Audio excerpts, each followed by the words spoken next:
저는 현재 캐나다에서 청소부를 직업으로 일하고 있어요. 학업을 위한 공부를 제대로 해본 적 없으니까 만년필뿐 아니라 어떠한 펜도 거의 잡아본 적이 없죠. 부끄럽지만 학창 시절을 되돌아보면 방과 후 친구들과 싸움들과 뽀울찬 기억뿐이에요.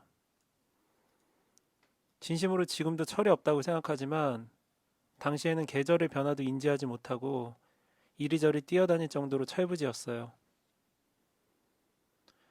한국뿐 아니라 이곳에서도 나이를 떠나서 재테크를 어떻게 하면 조금이라도 자산을 늘릴까 하는 사람들 천지예요.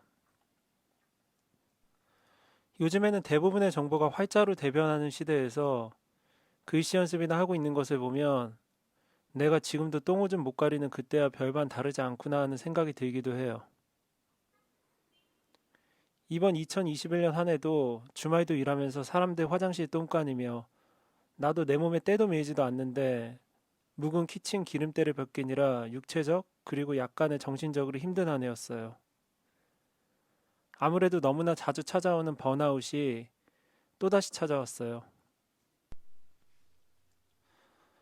11월부터는 일을 하지 않고 그동안 미뤄두었던 집안일, 그리고 꼭 해야만 했던 서류 작업을 할 겸, 뭐랄까, 내외부적으로 점검이 필요했어요. 11월 19일 금요일, 감사하게도 그리고 위대한 유튜브 알고리즘께서 영어 필기체 영상으로 저를 이끌어 주셨어요. 아, 순간 이거다. 좀 거창하게 표현하면 나도 시커먼 잉크에 촉을 찍어 빈티지스러운 종이에 펜을 휘날리고 싶다는 욕망? 그 비스무리한 것이 내 안에 스물스물 거리더라고요.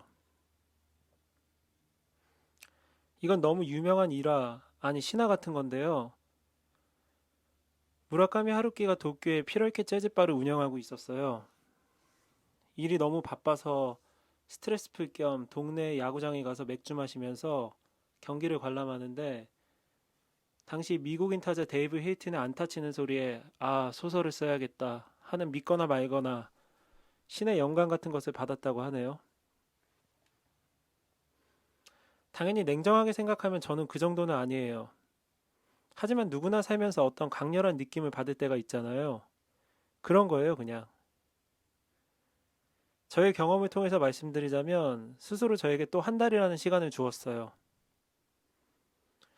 한 달이라는 시간은 노력의 대가로 무언가를 얻을 수도 혹은 나쁜 습관을 버릴 수도 있는 가장 최소한의 시간 단위라고 생각해요.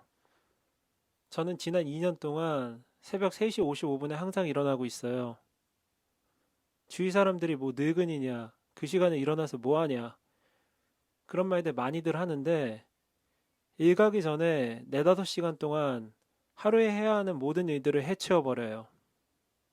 예를 들면 영어 공부를 한다거나 독서를 하거나 운동을 하고 아무튼 하루에 끝내야만 하는 모든 것들을 해치워 버려요. 그리고 진짜 좋은 것은 발코니에 나가서 건너편의 아파트의 대부분의 집들의 불들이 꺼져 있는 것을 보면 왠지 모를 참을 수 없는 우월감을 느껴요. 성격이 많이 급한 탓에 전에는 항상 시간에 쫓겨서 마음이 불안했어요. 근데 신기하게도 새벽에 일어나는 이유로 마음이 조금이나마 여유가 생겼어요.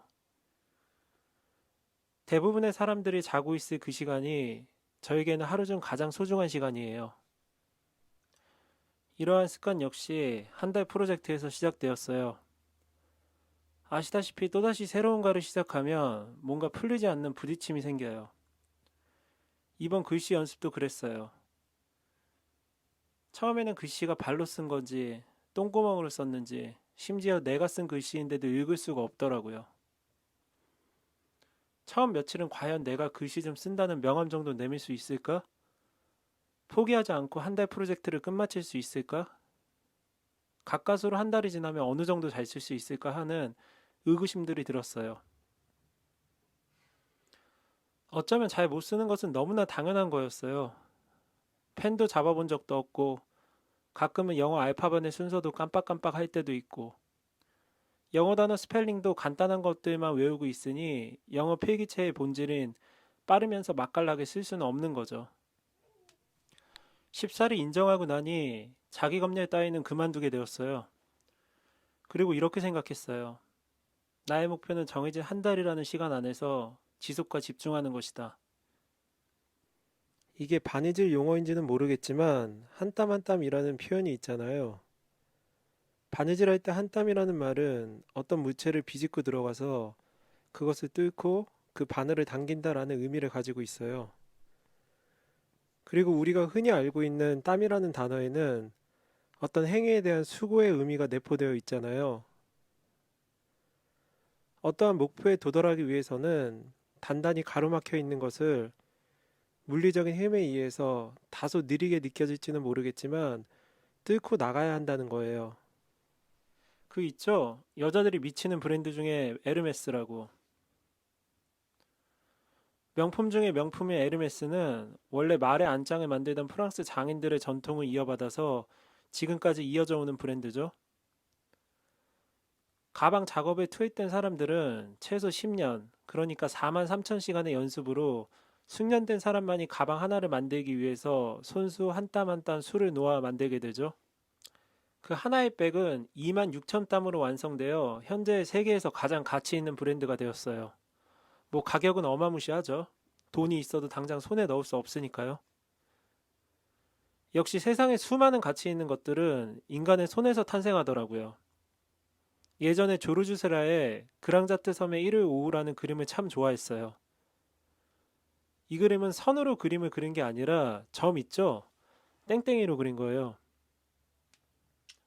실제로 시카고 미술관에 직접 보러 갔었는데 생각했던 것보다 훨씬 더 크기가 엄청 크더라고요. 그 땡땡이를 2년간 찍어서 완성했다고 하네요. 요즘으로 치면 TV 화면에 수많은 픽셀로 이루어진 것과 같은 원리죠. 그리고 또 노력하면 또 코비 브라이언트죠.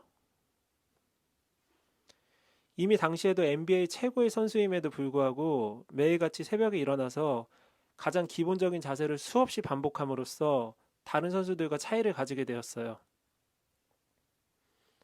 또 다른 일화 중 20세기 가장 위대한 첼리스트 카잘스는 96세가 되기 죽기 전까지 매일 6시간 활을 켜면서 차이와 반복을 몸으로 익혔다고 해요. 그들이 스스로 완전하다고 생각했을까요? 제가 생각한 결론은 아닌 것 같아요. 그들이 완전하다고 자신들이 천재라고 생각했다면 그렇게 스스로 죽도록 노력하지 않았을 테니까요. 스스로 완벽한 것을 남긴 사람은 제 기준에서는 이런 사람이에요. 갈매기의 꿈을 쓴 리차드 바크나 영화 토리노의 말을 만든 벨라타르 같은 사람들이에요. 리차드 바크는 갈매기의 꿈을 쓰고 더 이상 이보다 더 좋은 작품을 쓸 수 없을 것 같아서 자신의 타자기를 바다에 던져버렸다고 하죠. 벨라타르도 그의 10번째 영화 토리노의 말을 마지막으로 2011년에 은퇴했고요. 아무튼 이처럼 습관에서 비롯된 차이와 반복이 새로 무언가가 만들어진다고 생각해요.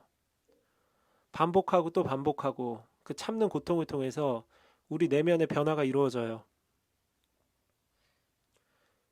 그리고 이 작은 변화는 삶의 또 다른 성취와 함께 누릴 수 없는 큰 즐거움과 한 걸음 발전된 상태를 도달할 수 있어요. 저도 지금 생각해보면 어느새 나이가 먹어 이룬 것보다 이루지 못한 것에 대한 후회가 많은 나이가 되었어요. 그럼에도 불구하고 아직도 경험해보고 싶은 것들이 너무 많아요. 때로는 이렇게 후회만 남기고 인생이 끝나지 않을까 하는 생각에 억울해서 잠이 오지 않을 때도 있고요.